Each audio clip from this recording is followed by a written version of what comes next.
Welcome to my channel. Self-help fatigue. The notion that the self can be helped is one of this century's greatest idea. But is self-help really doing the good it is meant to? We wake up to a deluge of positive quotes forwarded on WhatsApp, Instagram, Facebook, Twitter. The 10 ways to smile, be happy, get rid of negativity articles. Books have us thinking it's only natural to have our perfect face forward on a daily basis, or, we have failed. The culture of how-to-isms has taken over our mind space.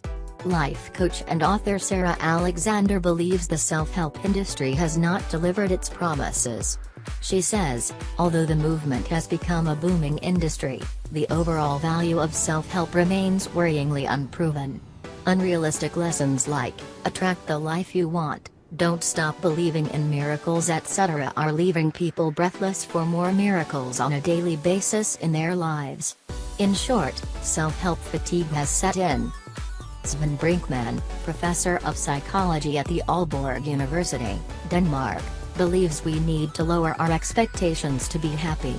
In his book, Stand Firm, Resisting the Self-Improvement Craze, he says, we are preoccupied with individualism and quick-fix solutions. We believe if we follow these steps, things will be fine. We constantly self-blame, then we want constant self-improvement and self-help. Our culture is all about acquiring new competencies. The mentality of we're never good enough is very powerful. In short, we are striving for thinner, cleverer, better versions of ourselves.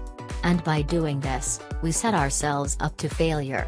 Says Yogesh Kabria, life coach and author of The Happionaire Way, says, a deluge of positive messaging on a daily basis is the new ritual. These messages affect our subconscious because most are about the undying hope of miracles in our daily lives. But life doesn't work that way. Permanence and happiness are oxymorons, and hence, the constant pressure to be positive has a very negative impact. Self-help author Utkarsh Shrai is tired of WhatsApp groups that are full of Jayan.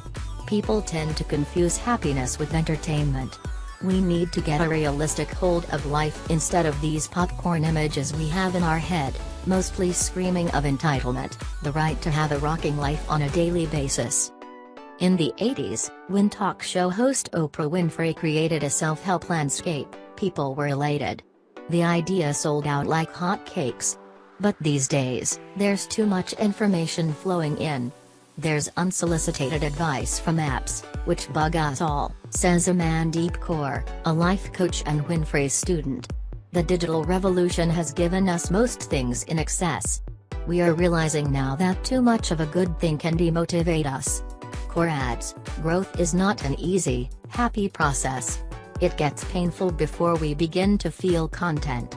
That's not something shared by a majority of leaders in this industry because the concept of hard work doesn't sell. That however doesn't mean self-help as a concept is bad, it's our expectations and quick fix answers that need to be looked into. The fatigue that's set in hasn't come from striving to be an improved version of ourselves, it's rather a result of waiting impatiently for it to happen on its own. Which is why author Sunil Satra has a radical opinion. He says, we need to be left alone in the wild at times. Our benchmarks should be challenging and far-fetched, just so we constantly keep going forward and understand the struggle involved. Important answers about life can't be found at the click of a button that our mind has gotten used to.